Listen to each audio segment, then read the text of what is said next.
अहो छत्रपती शिवाजी महाराजांना का मानतो? छत्रपती संभाजी महाराजांना तर जय जयकार आपण का करतो?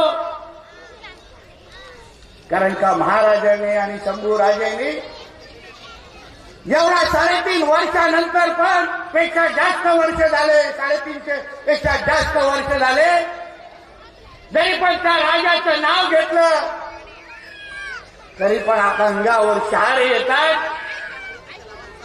अशा महाराजांना मानणाऱ्यापैकी आपण मावळे आहोत, त्यांच्या विचारांवर चालणाऱ्यापैकी आपण मावळे आहोत.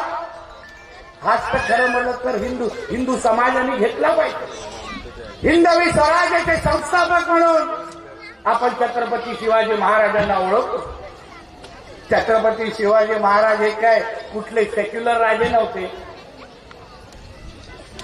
त्यांच्या स्वराज्याची लढाई असंख्य इतिहासकार इथे असतील, कीर्तनामधून खरा इतिहास सांगणारे मान्यवर व्यासपीठावर आहेत. स्वराज्याचा इतिहास सांगत असताना हा जो औरंगजेब घडून गेला तो त्यांनी मुळामध्ये काय तो अगोदर करत होता, त्याने किती मंदिरं तोडली, त्याने किती मूर्त्या उद्ध्वस्त केल्या, त्याने किती आमच्या हिंदू माता भगिनींचं आयुष्य खराब केलं, किती लोकांचं धर्मांतर केलं. आणि म्हणूनच तर छत्रपती शिवरायांना हिंदवी स्वराज्याचे संस्थापक आणि निर्माण करायला लागलं ना.